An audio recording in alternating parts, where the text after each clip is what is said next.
പണ്ടൊക്കെ നമ്മൾ പറയുമായിരുന്നു കല്ലെടുത്തെറിഞ്ഞാൽ വീഴുന്നൊക്കെ ഒരു ബിടെക്കുകാരൻ്റെ തലയിലാണ്. ഇന്ന് അതേ അവസ്ഥ ഏകദേശം ആൻട്രപ്രന്യൂഴ്സിൻ്റെ അവസ്ഥയിലും എത്തിയിരിക്കുന്നു എനിക്ക് തോന്നുന്നു. അപ്പോൾ പല ആൾക്കാരും ചോദിക്കാറുണ്ട്, ശരിക്കും ഇത് ആൻട്രപ്രന്യൂർഷിപ്പ് തന്നെയാണോ ഇവനൊക്കെ ചെയ്യുന്നത്? അവിടെ ഒരു ഇമ്പോർട്ടൻ്റ് ആയിട്ടുള്ള ആസ്പെക്ട് നിങ്ങൾ നോക്കേണ്ടത്, ആൻട്രപ്രന്യൂർഷിപ്പ് നമ്മൾ മലയാളത്തിൽ പറയുന്നത് എന്താണ്? സംരംഭകൻ എന്നാണ്. സംരംഭകൻ എന്ന് പറഞ്ഞാൽ ഒരു സംരംഭം കെട്ടിപ്പടുത്തുന്ന ഒരാളാണ്. അല്ലാതെ ഏതെങ്കിലും ഒരു ബിസിനസ് തുടങ്ങി എന്നുള്ളതുകൊണ്ട് സംരംഭകനായി എന്ന് പറയാൻ പറ്റില്ല. ഒരു സംരംഭമായിട്ട് മാറാൻ പറ്റുന്നതായിരിക്കും. ഒരു സംരംഭമായിട്ട് മാറുക എന്ന് പറഞ്ഞാൽ അത്രയും സ്കെയിലബിൾ ആയിട്ടുള്ളൊരു മോഡലിലേക്ക് എക്സ്പാൻഡ് ചെയ്യാവുന്ന ഒരു ഐഡിയ, ഒരു ബിസിനസ് ഐഡിയയുമായിട്ട് മുന്നോട്ട് വരുന്ന ഒരാൾക്ക് മാത്രമേ ഒരു സംരംഭകൻ എന്ന് പറയാൻ സാധിക്കുകയുള്ളൂ. അല്ലാതെ ജസ്റ്റ് നമ്മളിപ്പോൾ ഒരു കട തുടങ്ങുന്ന ഒരാളെയും വേണമെങ്കിൽ നമുക്ക് ആൻട്രപ്രന്യൂർ എന്ന് തന്നെ പറയാം. ഒരു ചെറിയ മുറുക്കാൻ കട തുടങ്ങിയാലും ഒരു പരിധിവരെ ഒരു ആൻട്രപ്രന്യൂർ ആണ്.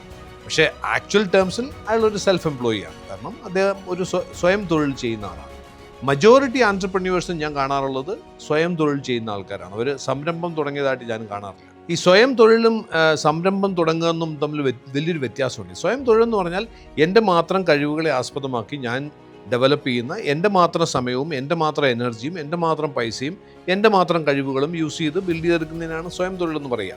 നല്ലതാണ്. അത്തരത്തിലുള്ള കഴിവുകളുള്ള ആൾക്കാർക്ക് ഇന്ന് അതിനുള്ള ഇഷ്ടംപോലെ ഓപ്പർച്യൂണിറ്റികളുണ്ട്. പക്ഷേ സംരംഭം എന്ന് പറയുമ്പോൾ എൻ്റെ ഒരു ആശയത്തിനെ അത് ലോകത്തിൽ കൂടുതൽ ആൾക്കാരിലേക്ക് എത്തിക്കാവുന്ന, അതിനെ ഒരു ഷിയർ ഐഡിയ, ഒരു കഴിവിൽ നിന്ന് മാറ്റി അതിനെ വലിയൊരു മോഡലാക്കി മാറ്റാൻ പറ്റുന്ന, അതിനകത്ത് എൻ്റെ മാത്രം കഴിവുകളല്ല, മറ്റുള്ളവരുടെ കഴിവുകളും മറ്റുള്ളവരുടെ റിസോഴ്സുകളും മറ്റുള്ളവരുടെ എബിലിറ്റികളും എല്ലാം കോൺട്രിബ്യൂട്ട് ചെയ്യാൻ പറ്റുന്ന ഒരു ലെവലിലേക്ക് എത്തിക്കുമ്പോഴാണ് നമുക്ക് സംരംഭം എന്ന് പറയാൻ പറ്റുക.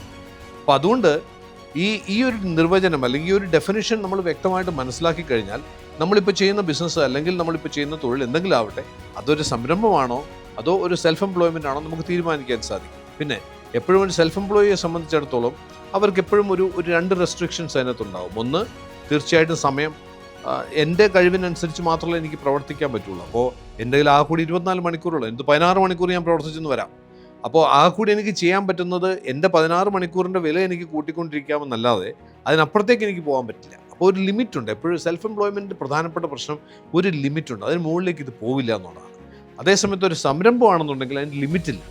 അത് എൻ്റെ മാത്രം എബിലിറ്റിയെയും എൻ്റെ മാത്രം സമയത്തെയും എൻ്റെ മാത്രം കഴിവുകളെ ആസ്പദമാക്കിയല്ല ഇരിക്കുന്നത്. അത് സ്കെയിലബിളാണ്.